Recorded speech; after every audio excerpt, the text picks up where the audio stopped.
로마서 3장 8절까지만 읽읍시다. 3장 1절에서 8절까지만 한 절씩 교독하겠습니다. 로마서 3장 1절에서 8절까지만. 그런즉 유대인의 나음이 무엇이며 할례의 유익이 무엇이냐? 어떤 자들이 믿지 아니하였으면 어찌하리요? 그 믿지 아니함이 하나님의 미쁘심을 패하겠느냐?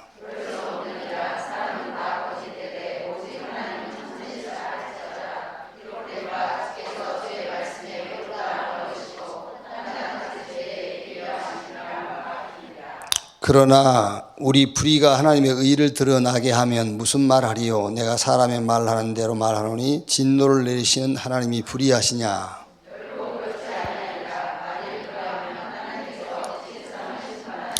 같이 읽겠습니다. 그러나 나의 거짓말로 하나님의 참되심이 더 풍성하여 그의 영광이 되었다면 어찌 내가 죄인처럼 심판을 받으리요?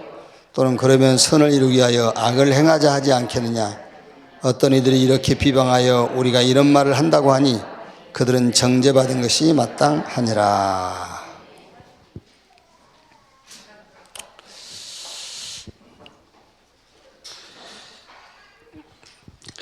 복음의 최고의 가치가 있다면, 복음을 받았는데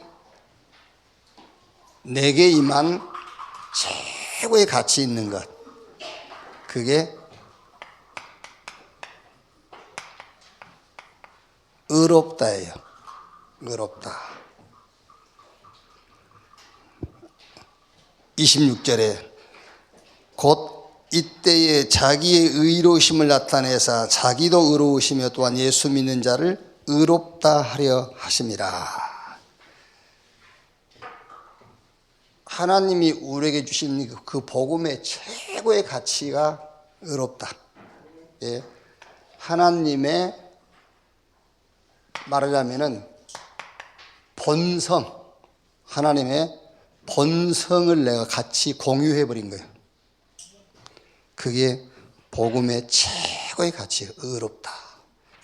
여러분, 이거는 말로 다 표현할 수가 없는 거예요. 의롭다. 여러분들이 그 축복이 없으면은 사실은 구원 못 받은 거예요. 그 하나님의 성품, 원래 하나님의 그 성질을 내가 소유하지 못했다면은 구원 못 받은 거예요. 바리새인 수준이에요. 그걸 가지고 있지 않으면은요. 의롭다.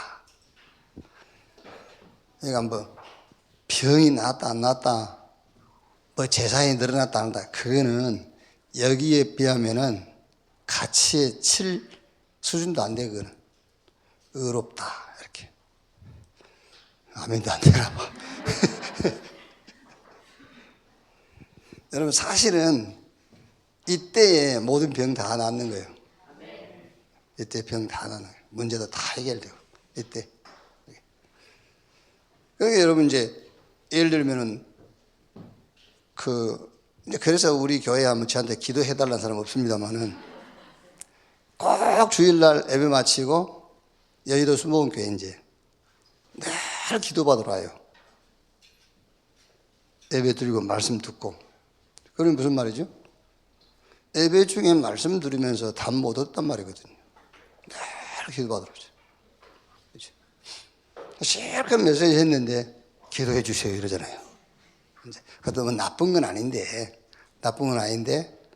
사실은 진짜를 이제 못 찾은 거죠. 그게요. 자, 보십시다 한번. 유대인의 나음이 무엇이며 할례의 유익이 무엇이냐. 그러니까 앞에 이제 할례 율법, 그걸 가지고는 하나님 앞에 설 수가 없다. 그러니까 이제 그러면은 율법을 가지고 할례를 받은 것이 뭐가 유익이 있냐 그러면은 안 받아도 되겠네, 그런 말이잖아요. 뭐가 유익이냐. 그러니까 바울이 범사에 유익이 많다 그랬어요. 그러니까 무슨 말이냐면은 이거 애들이 알아겠으려니까 애들이 저쪽 애들이 이렇게 좀 글씨를 못 알아보겠다고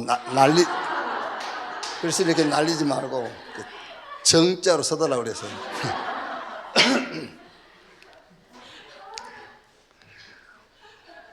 목적이 뭔지를 몰라서 그런 거지.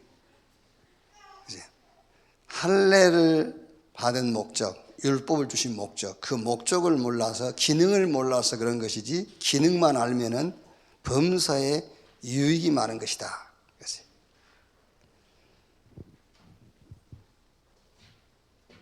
그러니까 율법, 할례, 여러 제도들은 그 좋은 거예요. 좋은 조건이에요. 좋은 조건이지 그게 목적은 아니다 말이에요. 그러니까 뭐 지금은 그런 게 없습니다만은 장남으로 태어난 게 좋은 조건이에요. 근데 그게 목적은 아니거든요. 학원에 먼저 등록을 하면 그게 좋은 조건이잖아요. 먼저 등록했으니까. 그런데 먼저 등록한 것이 목적으로 생각을 하니까 이제.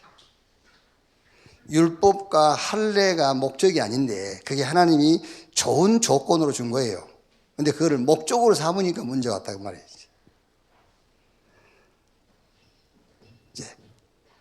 그래서 좋은 조건이지, 율법과 할례는 좋은 조건이지 하나님을 만족시킬 수 있는 것은 아니다 그 말이에요. 이렇게. 자, 그러니까 이제 3절에 어떤 자들이 믿지 아니하였으면 어찌하리요? 그 믿지 아니함이 하나님의 미쁘심을 피하겠느냐? 율법과 제도를 주신 하나님이 잘못이냐? 그 말이죠. 그러니까 3절, 4절에 아니다. 하나님의 목적은 선한 데 있다. 왜? 그것을 가지고 죄를 깨닫고 인간의 무능을 깨달아서 하나님의 의에게로 향하도록 하는 것이다 그 말이에요. 그러니까 하나님의 의로 향하도록 좋은 조건을 줬는데 그 조건을 목적으로 삼아 버리니까는 문제가 온 것이다는 말이에요. 그걸 목적으로 삼아 버리니까.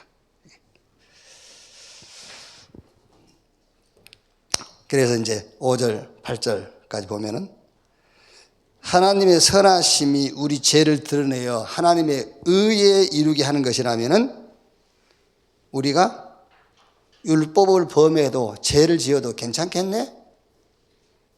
그런 사람들 있잖아요. 교회 안에도. 그럼 죄 지어도 괜찮겠네? 뭐 율법을 안 지켜도 되겠네? 네, 그런 사람은 정죄받은 것이 마땅하다. 이제 그 얘기예요. 이제 이런 말 하잖아요. 그 반대말로 하면은 뭐 삶은 엉망인데 복음하면 되겠네? 그런 말하고 같은 말이에요. 그러면 복음하면 되지. 이제 그런 식이라니까. 그러니까 그 삶은 엉망인데 복음이면 되냐? 그럼 여러분 뭐라 해야 되겠어요? 네? 미안해요. 그래요? 이렇게 모범적인 삶을 못 살아서 미안해요. 그래야 됩니까? 그것도 얘기해야지. 그럼 복음이면 되지. 그 말이 막 살아도 된다는 말이 아니다 그 말이야. 그럼 복음이면 된 것이지. 그럼 막 살아도 되냐? 그런 말이 아니다 그 말이에요. 이제 그런 사람은 정죄받은 것이 마땅하다. 이제 그 얘기를 하는 겁니다.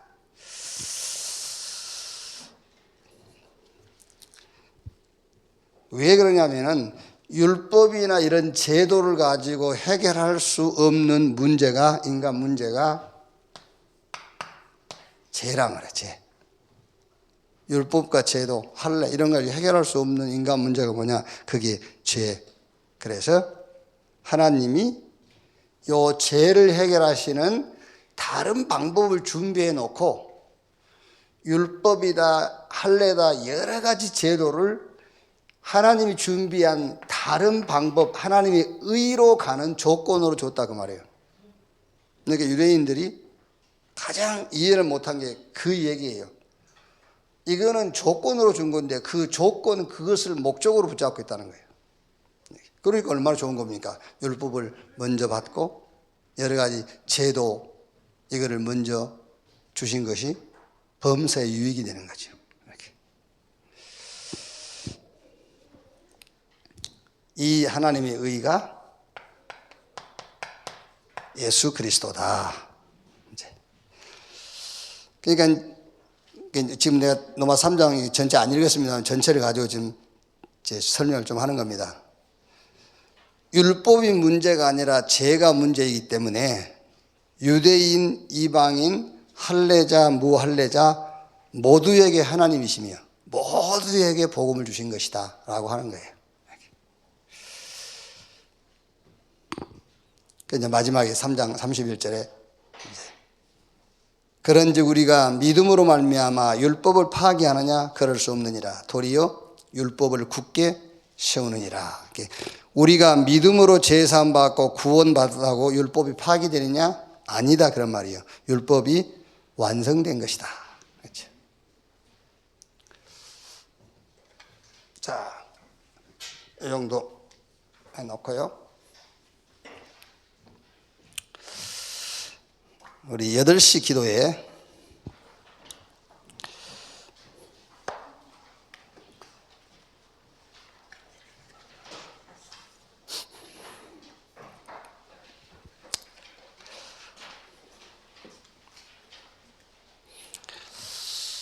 이제 하나님의 의를 이루는 여러 가지 방법이 있어요. 이제 하나님의 의를 이루는 여러 가지 방법이 있는데 그 중에 제일 중요한 게 이제 만남이죠. 그래서 이 만남이라고 했을 때는 가장 이제 기초적인 것이 가정이잖아요. 그리고 교회고 또 이제 여러 가지 사회생활 속에서 이제 주로 이런 여기 만남이죠, 이제. 가정인데 이해를 잘해야 될 것이 하나님은 가정을 주신 것은 하나님의 계획과 뜻을 이루기 위해서 가정을 주신 것이지 가만사성 그 가정을 주신 목적이 아니에요. 여기에 한 대표적인 인물이 요셉이잖아요. 요셉은 가정이 우리식으로 말하자면 요셉의 가정은 가만사성한 가정이 아니에요. 그렇죠? 일단 집에 엄마가 4명이잖아요. 일단은 배다른 형제가 그 4배가 한 집에 살아. 그러니까 맨날 싸우고 오해하고 시기하고 그게. 그러니까 가정에서 모든 종교는 그렇게 가르쳐요. 기독교도 그렇게 가르치죠. 화목하고 가정이 편해야 모든 게 다 편하고 그렇게 가르치죠. 그래서 통일교에서는 이거를 탁 잡고 가정교회 그러잖아요. 통일교에서는. 그러니까 사람들이 일단 가정교회라는 그 자체를 좋아하는 거예요. 하나님의 계획과 뜻은 한 개도 찾지 못하면서요. 그래서 막 불화하고 살아라 그런 말이 아니고 가정의 만남 속에서 하나님의 계획과 뜻을 찾는 겁니다. 교회 여기 대표적인 인물이 사무엘이잖아요. 교회. 사무엘이 엘리 제사장에게 맡겨졌을 때에 교회 엉망이었어요. 쉽게 말하면요 메시지가 없어. 하나님의 말씀이 주어지지 않고 이상이 안 보이고요. 그 아들 홈리와 비에나스는 완전 타락했잖아요. 이 교회에서 최고 시대적인 응답받은 사람이 사무엘이에요. 이제 그렇게 중요하다고 말해요. 만남, 가정의 만남, 교회의 만남. 여기 업을 통해서 최고 응답받은 사람을 저는 가장 직장생활 잘한 사람을 오바다라고 해요. 오바다. 아방의 신하 그리고 엘리야의 제자.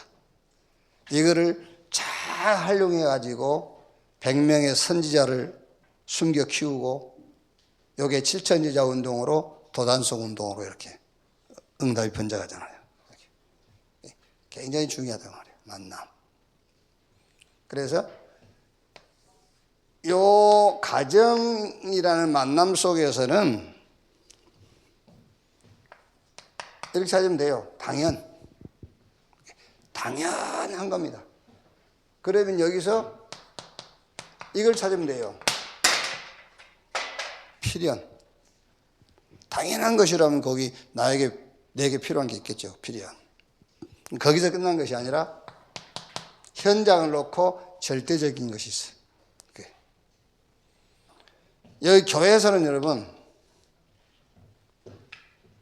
아이고 메시지를 하다 말았네.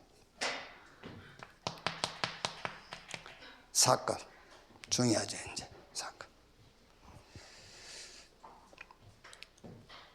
자, 요셉 보세요. 요셉. 보디발의 아내가 요셉을 무고한 거야. 죄도 없는데 죄를 지었다고 무고했잖아요. 이 사건을 통해서 감옥 가서 장관 만나고, 그 장관 만남이 계기로 바로왕 앞에 서게 되고, 바로왕이 꿈을 해석하고, 결국은 집에서 하나님이 주셨던 비전 세계 보고 막 그 꿈이 이루어진다니까요. 무고를 당한 이 사건이 이렇게. 자, 그 다음에 우리에게는 크고 작은 응답 있죠.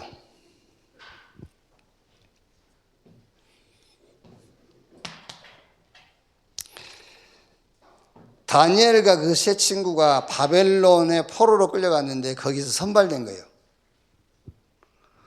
왕궁에서 일할 자로 선발해서 이제 바벨론 교육을 받게 된 거잖아요.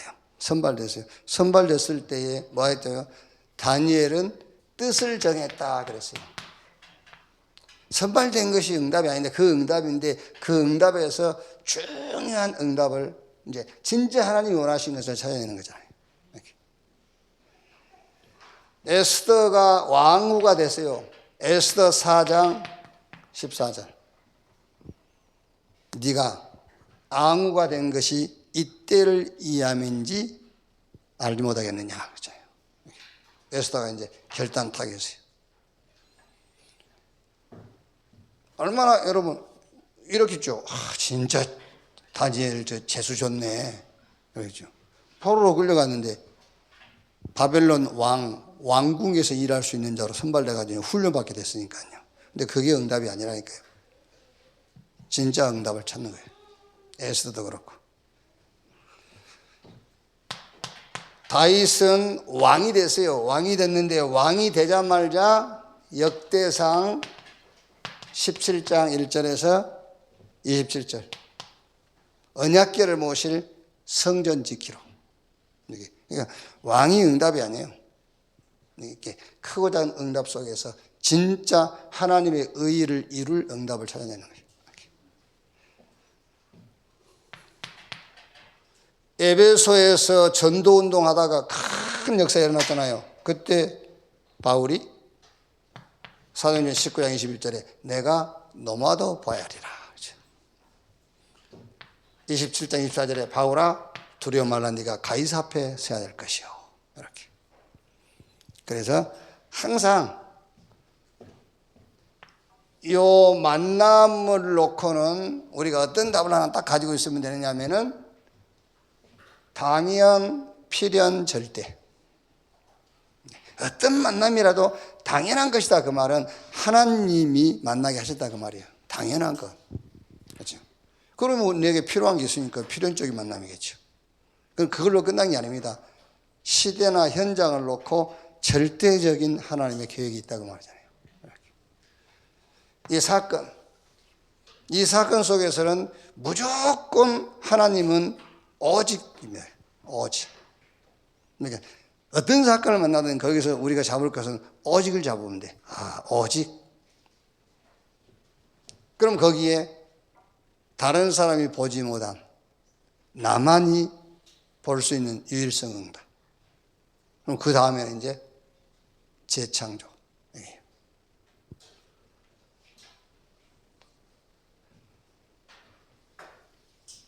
응답이 왔다.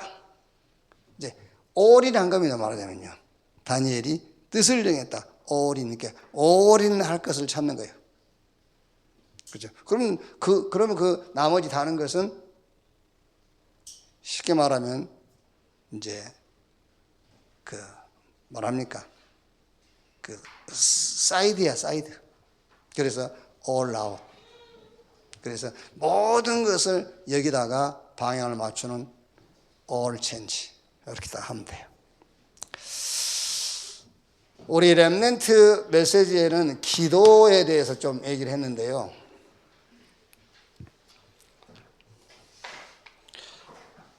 늘 한번 생각을 해보세요. 우리가 기도할 때에 기도하기 전에 나는 누구인가부터 확인해야 돼요. 나는 누구인가. 그리고 내가 누구인가를 알아야 뭘 구해야 될지, 뭐가 필요한지를 아는 거잖아요. 내가 누군지도 모르고 무조건 기도하거든요. 내가 누구냐. 그래서 예수님께서 뭘 먹을까, 뭘 마실까, 뭘 입을까 이런 거 염려하지 마. 이런 것들은 이방인들이 하는 것이야. 우리는 구원받은 하나님의 자녀. 성삼위 하나님이 함께하는 자, 하나님의 일을 놓고 부름받은 자들. 그러니까 그걸 놓고 기도해야지.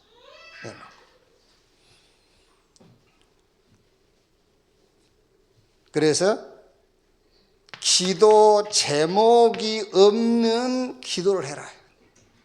기도 제목이 없는 기도.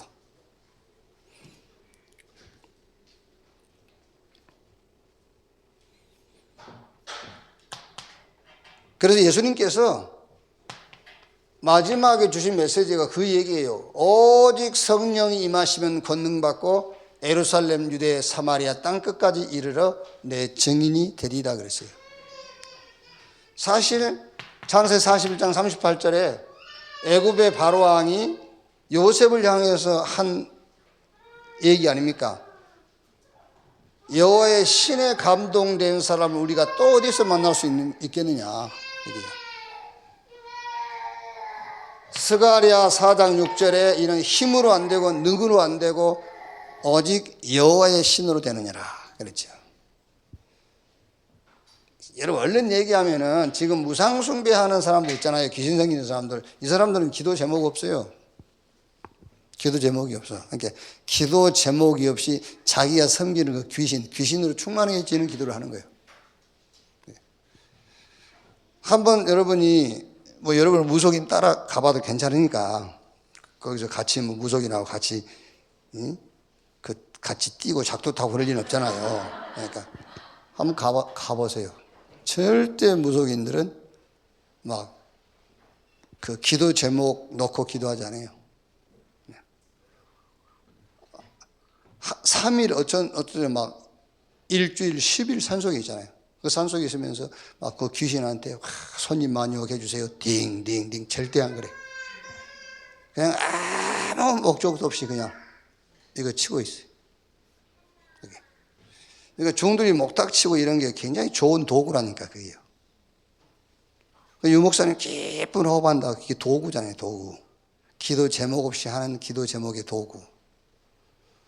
이거 계속 쳐보세요. 기도 제목이 있다가도 떠나가요. 계속 활동을 치면. 그래서 기도 제목이 없는 기도를 찾아내야 돼요. 다 다르겠습니다만은 저 같은 경우는 한 예를 들면은 뭐가 조금 답답한 일이 생겼다. 그러면은 일반적으로 이 답답한 문제를 가지고 기도할 거 아닙니까? 이 기도 제목, 이 답답함이 없어지는 기도 제목을 가지고. 예. 그럼 여러분, 원리적으로도 안 없어져요. 원리적으로도 이게 없어지겠습니까? 예. 그래서 저 같은 경우는 예를 들면 답답한 문제가 있다 했을 때는 말씀 읽습니다. 말씀을 읽어요, 말씀. 나의 기도의 시작은 말씀 읽는 거예요.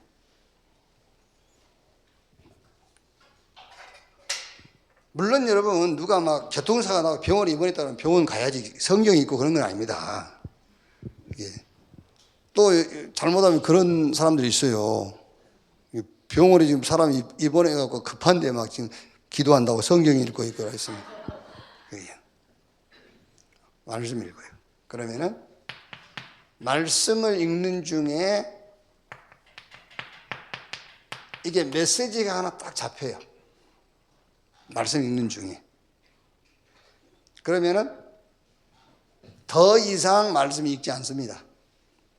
어쩔 때는 요 말씀 앞에 뒤에 부분을 또 연결해서 읽기도 하고 아니면 요 말씀만 깊이 묵상하기도 하고요. 그러니까 요 때가 요 답답함이라는 기도 제목이 없어지고 기도 제목이 없는 기도가 되는 시간이에요. 말씀을 깊이 묵상하고 말씀이 깊이 묵상되어지는. 한번 해보세요. 처음에는 메시지를 딱 잡았을지라도 요게 계속 왔다 갔다 할 겁니다. 원래 내가 처음 기도 제목을 잡았던 그게 계속 왔다 갔다 할 거예요. 그런데 중들이 계속 하루 종일 목탁 쳐버리면 모든 잡념 다 사라진 것처럼 요 말씀 계속 앞뒤 좌우를 읽고 깊이 묵상하다 보면은 이거 없어져 버리는 기도 제목이 없는 기도 속으로 들어가요. 여기. 이걸 보고 성령 충만이라고 그래요. 그렇죠? 이걸 보고 하나님의 영, 형상으로 충만한다 그 말이에요. 그래서 다윗이 시편 17편 15절에 내가 의로운 중에 주의 얼굴을 배우리니 깰 때에 주의 형상으로 만족하리이다 그랬어요. 창세기 1장 27절에 하나님이 자기 형상 곧 하나님의 형상으로 인간을 창조했단 말이에요. 근데 그 형상을 잃어버린 거잖아요. 그 형상을 잃어버리니까 당연하게 창세기 1장 28절 생육, 번성, 충만, 땅을 다스리고 정복하라는 그 말씀은 이루어질 수가 없는 거예요. 그래서 뭐부터 회복해야죠? 하나님의 형상부터 회복해야 돼요. 이게 기도 제목이 없는 기도, 그게 하나님의 형상을 회복하는 시간이라니까요. 이미 우리 하나님의 형상은 우리 안에 들어와 있고 고린도후서 4장 4절에 그리스도는 하나님의 형상이라고 했으니까요. 예수 그리스도를 우리가 개인의 구주로 영접하는 순간에 하나님의 형상은 이미 우리 안에서 회복됐어요. 그 회복된 하나님의 형상으로 충만해지는 시간을 가지란 말이에요. 그러니까 결국 우리가 말씀을 깊이 묵상한단 말은 하나님의 형상 되신 그리스도 예수 안에 있는 그 비밀과 축복으로 우리가 충만해지는 거예요. 그럼 당연하게 기도 제목은 없어질 수밖에 없죠.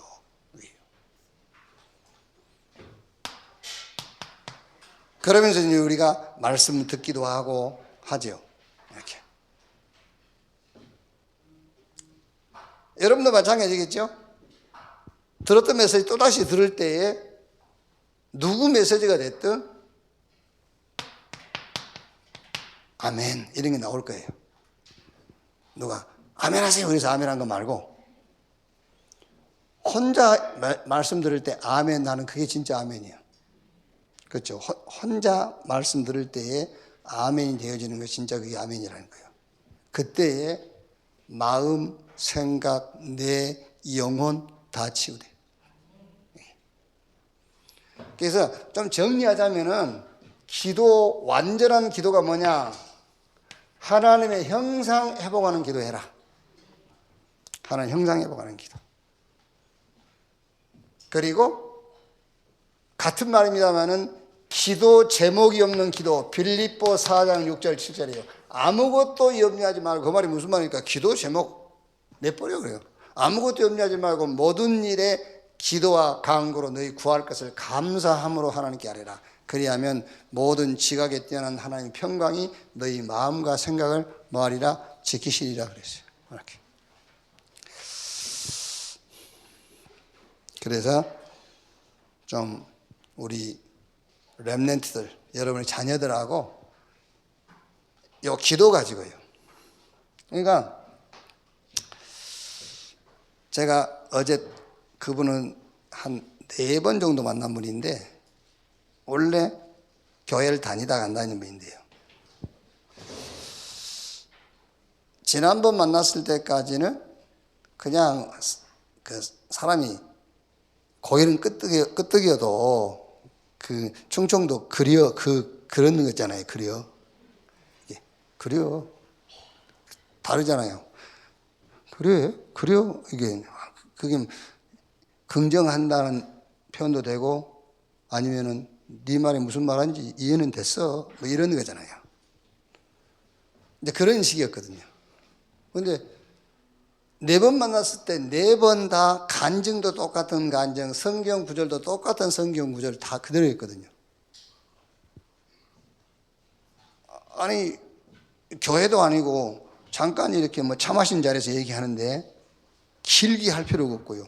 가장 내가 쉽게 설명할 수 있고 저 사람이 가장 잘 이해할 수 있는 걸 해야 되잖아요. 지난번에 이걸로 했으니까 오늘은 이걸로 해야지. 틀린 거예요. 예, 지난번에 했는데 그 사람 못 알아들었거든요. 또 해야 돼. 이게. 그래서 바울이 내가 너희에게 같은 말을 하는 것이 너희에게도 이익이고 내게도 이익이다. 이렇게. 복음은 똑같은 거니까. 이렇게. 어제서 알아들었어요. 그러면 그분이 하는 말입니다. 지난번에 내가 이해했던 거하고 다르다면서. 그러면서 방주 얘기를 했거든요. 내가 방주 안에 있다는 것을 이제 알았다면서.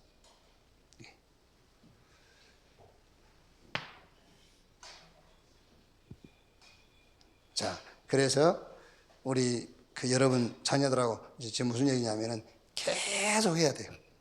계속. 같은 말이 아니에요. 그 사람이 못 알아듣는데 어떻게 같은 말입니까?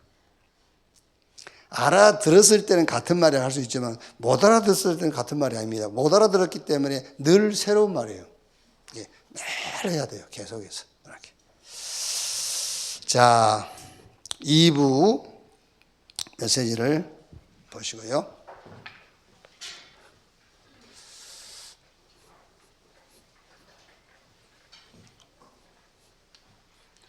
우리 지역 목사님 몇 분들이 이제 주일 저녁에 좀 이렇게 사역 마치고 우리 교회에서 좀 모여가지고 이렇게 강단 포럼도 하고 또 이제 본부 메시지 이런 흐름이야 다 같이 타고 있지만은 메시지 좀 이렇게 좀 정리 좀 하면 안 되겠습니까? 그래서 그럼 좋지 뭐. 그래가지고 이제 지난주 저녁부터 같이 좀 모여서 했거든요. 우리가 뭐 하겠습니까? 우리 주일날 강단 포럼 하는 거지 이제 이렇게.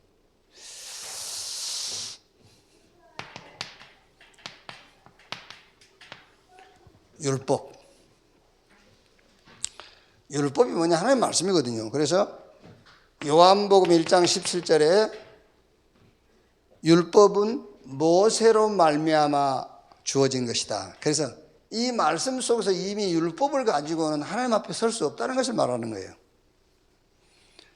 율법은 모세로 말미암아 주어진 것. 그런데 모세를 통해서 주어진 율법의 목적, 기능이 로마서 7장 7절에 죄를 드러내게 하는 것이 율법의 기능이다. 그런데 이 율법은 로마서 2장 13절에 율법을 들음으로 의롭다함을 얻는 것이 아니라 율법을 행함으로 의롭다함을 얻느니라. 이걸 가지고 이제 많은 신학자들과 목사님들이 행위를 강조하는 거죠. 이제 봐라, 율법은 들음으로 의롭다함을 얻는 것이 아니고 행함으로 의롭다함을 얻는 것이다. 이렇게. 그래서 이제 자꾸 행위를 강조하는 분들이 인용하는 성경 구절이기도 하죠. 이게 이제.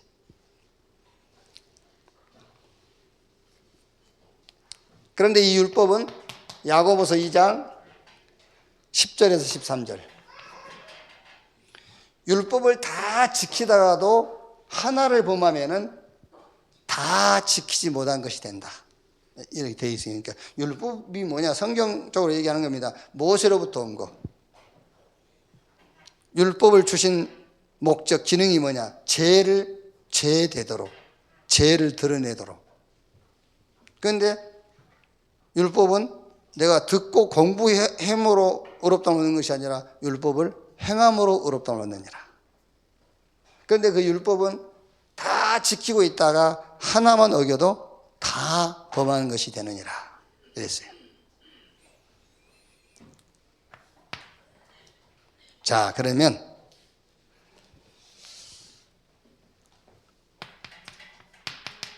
말씀을 여러분들이 정확하게 붙잡아야 되냐. 무슨 말이냐면요, 하나님의 말씀을 한번 붙잡아서는 거기에 한 개 타협도 하면 안 돼요. 말씀을 정확히 붙잡으라 말이에요. 하나님의 말씀이 그랬으면 그런 거예요. 아시겠죠?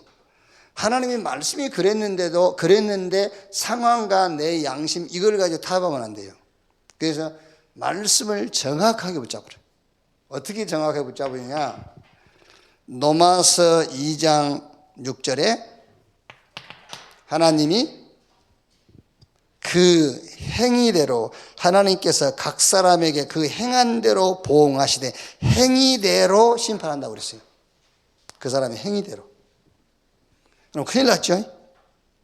행위대로 심판하니까요. 그래서 나의 행위가 뭐냐를 빨리 찾아내야 돼. 내 행위가 성경에서. 저와 여러분의 행위는 복음의 행위입니다.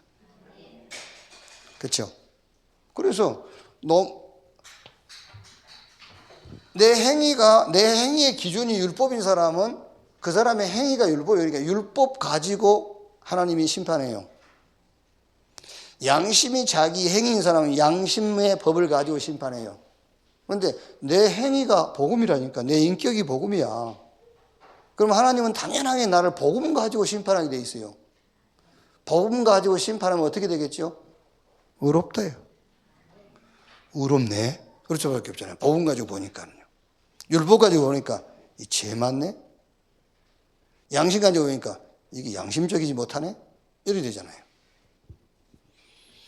그래서 로마서 4장 25절에 예수는 우리의 범죄한 것 때문에 내어줌이 되고 우리를 의롭다 하기 위하여 다시 살아나셨느니라 그랬어요. 그래서 말씀을 정확하게 붙잡으란 말은 여러분, 자꾸 무슨 언어 가지고 뭐 1.1에 그게 다 그래요. 머리 어지럽게 만드는 거예요. 그게.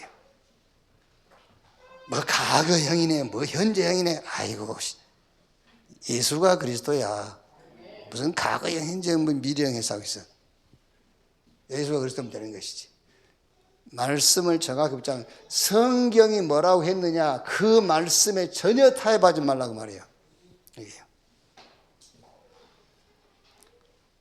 자, 지금 이제 2장 13절에 율법을 하나님 앞에서는 율법을 듣는 자가 의인이 아니요 오직 율법을 행하는 자라야 의롭다 하심을 얻으리니. 요거 여러분 진짜 이게 뭔가 막 아직도 행위를 강조하는 신앙이라든지 막 양심을 가지고 신앙생활 하는 사람들에게 이 말 이해하기 어렵습니다. 율법을 듣는 자가 어렵다는 말은 율법을 행하는 자라야. 그러니까 율법의 행위가 뭐냐면 이 율법이라는 존재의 행위가 뭐냐. 그 행위가 죄를 제되게 하고 죄를 드러내는 것이 율법의 행위예요. 율법의 행동하는 것이 뭐냐면은 율법의 행동이라는 것은 지키고 그게 아니고 율법의 행위는 죄를 드러내고 율법의 행위가 3장 19절에 나와 있는 내용대로 율법의 행위로 그 앞에 의롭다 하심을 얻을 육체가 없나니 율법으로는 죄를 깨달음이라. 이게 율법의 행동이 뭐냐면은 행위를 가지고는 의롭다함을 얻을 수 없다라는 것을 이해시키는 것이 율법이 하는 행위예요. 그게요. 그게.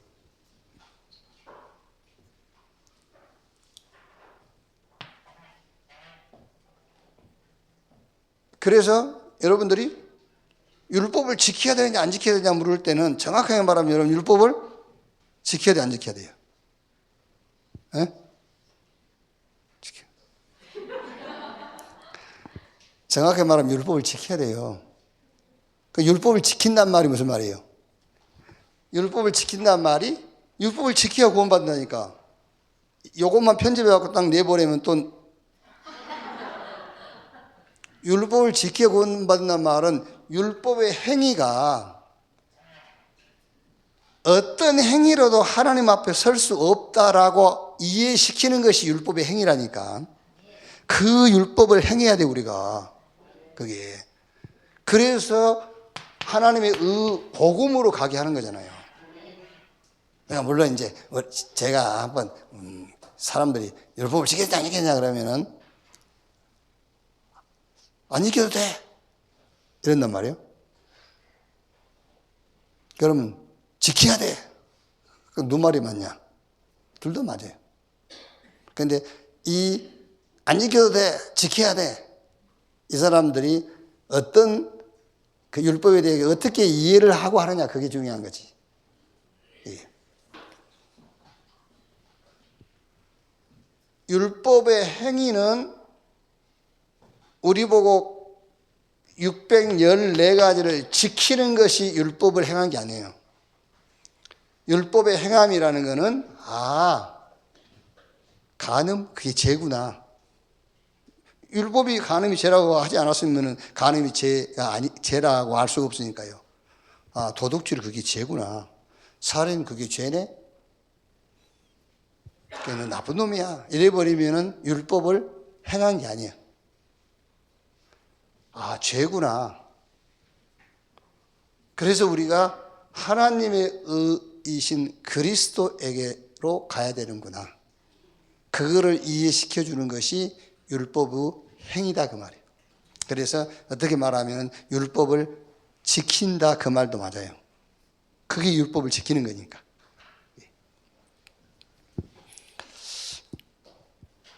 자, 그 다음에 2장 14절 15절 양심에 대한 얘기죠. 양심. 이 양심도 마찬가지입니다.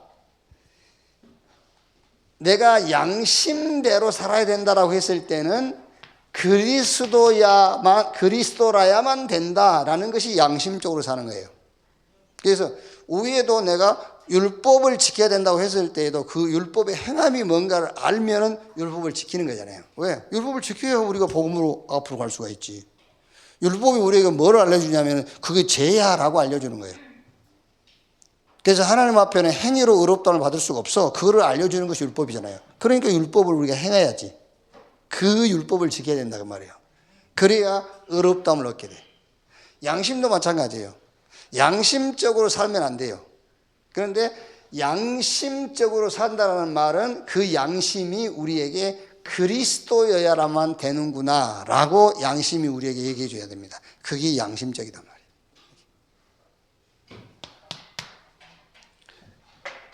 그러니까 일반 사회적으로 종교에서 말하는 양심과 우리가 말하는 양심은 그때 그게요. 일반 종교와 사회에서 말하는 양심은 그 양심을 가지고 양심이 자기의 삶이 되는 거잖아요. 그런데 우리는 양심을 가지고 그리스도 아니면 안 돼 라고 하는 것이 양심이란 말이에요. 이렇게.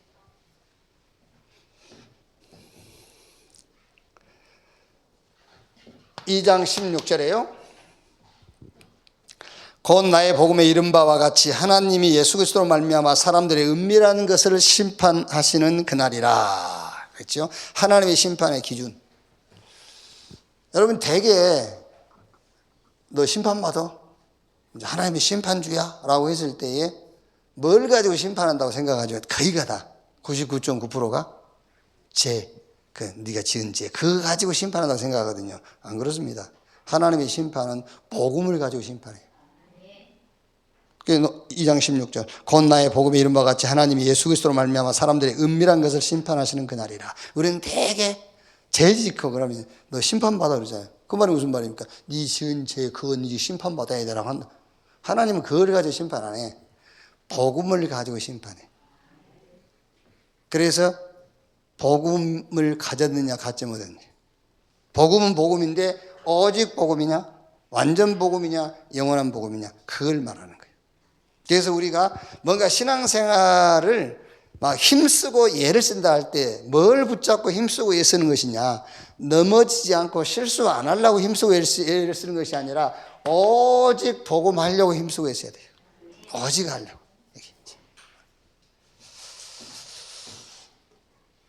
자, 그래서 복음 하는데,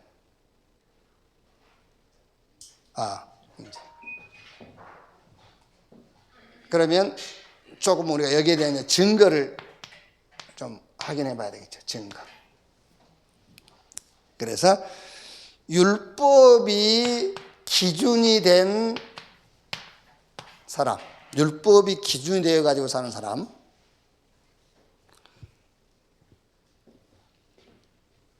일단은 문제 해결이 일단 안 돼요. 문제 해결이 안 돼. 그리고 오히려 문제를 해결하는 것이 아니라 이 문제를 만들어요. 당연하죠. 문제 만들죠. 문제도 아닌 걸 문제를 자꾸 만들죠. 그러니까 율법은 기준이 인간 스스로 완전하는 거예요. 복음은 우리가 스스로 완전할 수 없기 때문에 예수 그리스도를 통해서 완전해지는 것인데, 율법은 인간 스스로, 네가 스스로 완전해야 돼라는 것이거든요. 그러니까 문제 아닌 것도 문제가 돼요. 자녀가 기말고사에 98점 맞았는데 왜 100점 못 맞았어? 그거거든요. 지난번에 100점 맞았는데 이번에 99점 맞았어. 왜 1점 떨어졌어? 그게 율법이잖아요. 그러니까 문제 아닌데 문제 만들어내. 여기서 나오는 것이 분쟁, 여기서 나오는 것이 전쟁. 그렇죠. 그래서 여기서 결국에 율법 마지막에는 이렇게 가요. 정신병. 이렇게. 자, 양심이 기준이 돼가지고 사는 사람들 보세요.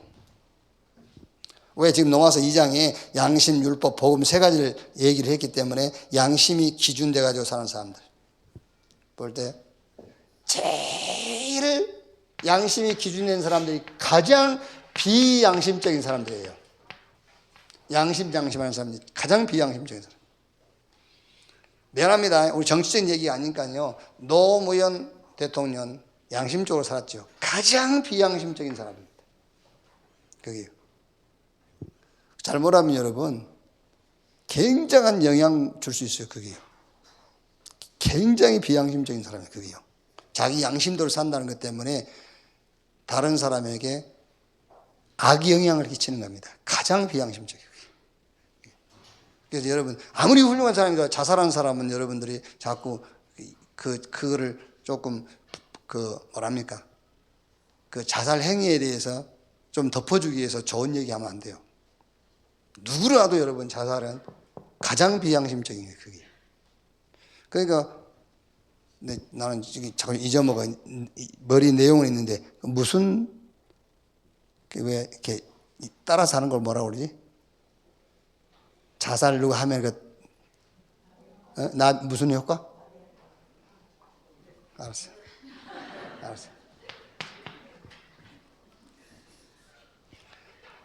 자, 그래서 나는 솔직히 율법의 끝은 정신병이라면 양심의 끝은 자살이라고 나는 생각해요. 네. 율법의 끝은요, 율법적인 사람은 자살은 안 해요.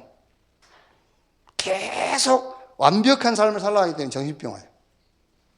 그런데 양심이 기준 사람은 양심적으로 살아가는 자살을 버려요. 가장 양심적인 기점에 올라왔을 때 자살하는 거예요. 그게요. 네. 그러니까 이 양심적인 사람이 막 스스로 자기 스스로 막 누가 뭘 하지도 않아. 자기 스스로.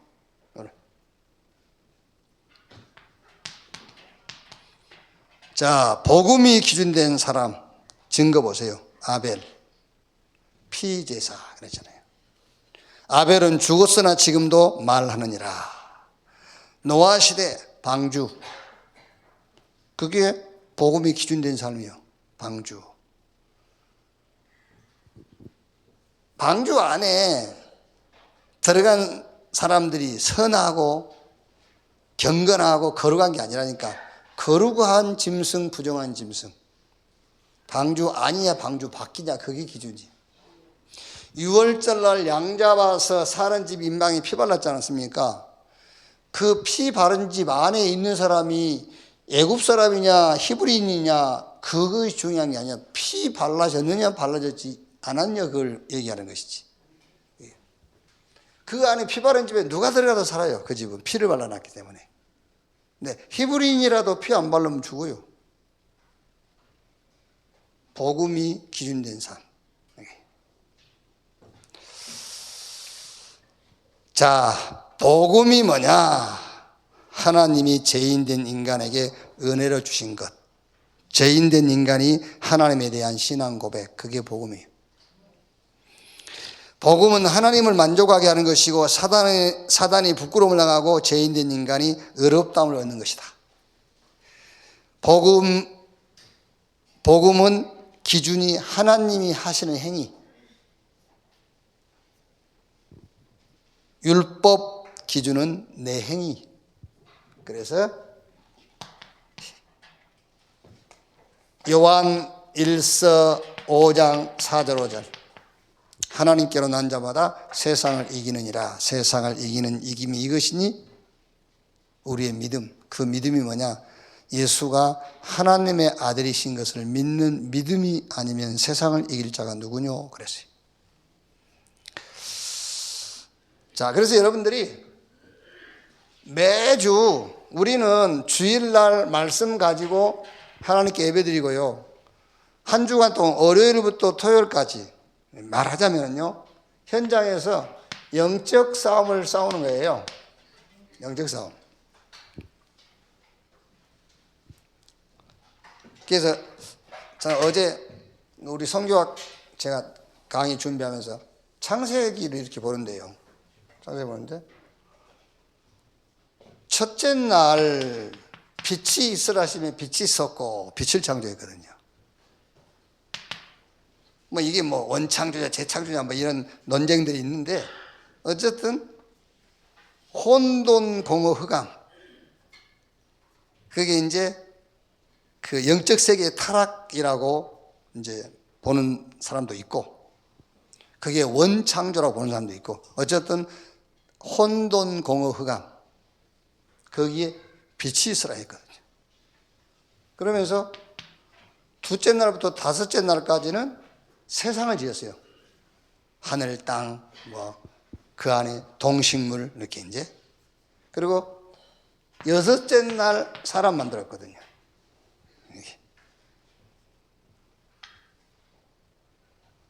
요 빛이 있으라 했을 때는 하나님의 목적인 겁니다. 빛. 그래서 이제 우리가 영적인 싸움을 놓고 볼 때는 요 사단의 세력을 꺾어버리는 빛. 그런데 요 빛을 가지고 사단의 세력을 꺾는 현장이 세상이에요. 여기 현장이 세상. 그래서 둘째 날부터 다섯째 날까지 세상을 만들었어요. 이게 현장이죠, 현장. 마지막 날 자기 형상대로, 하나님 형상대로 사람 만들었거든요. 요 사람이 바로 도구라. 이제.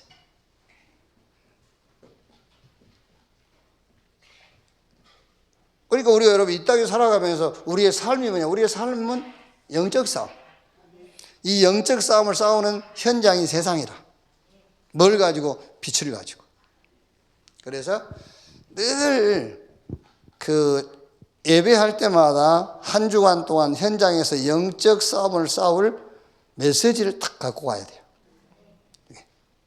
그래서 이번에 이제 로마서 2장이니까 로마서 2장 속에서 영적 싸움을 싸우는 무기가 뭐냐? 그게 아까 우리가 얘기했던 나의 행위는 복음이다. 이렇게 해요. 나의 행위는 복음이다. 사단이 틈을 탈 수 없을 만큼 메시지를 딱 갖고 있어야 돼요. 정확하게 말씀하세요. 사단이 틈 탈 수 없어야 돼요. 내 행위가 복음이야. 이렇게.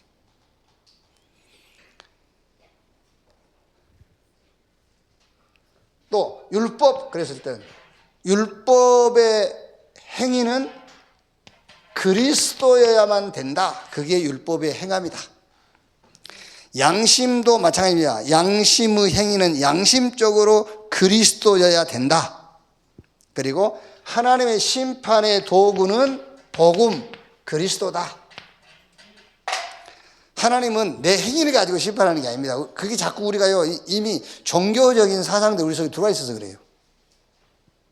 네, 종교적인 사상들이. 하나님 우리 심판하실 때 내 행위 갖고 심판 안 해요. 복음 가지고 심판해. 네 복음 있냐? 복음인데 오직 복음이냐?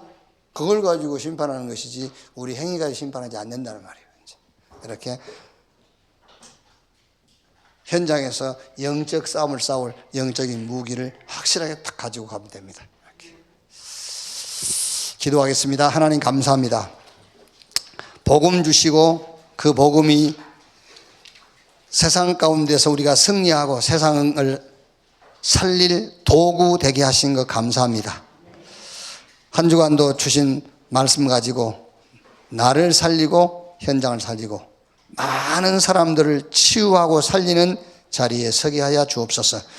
특히 우리 후대, 우리 미래를 놓고 렘넌트를 살리고 키우는 자들이 되게 하여 주옵소서. 그리스도이신 예수님의 이름으로 기도하옵나이다. 아멘. 헌금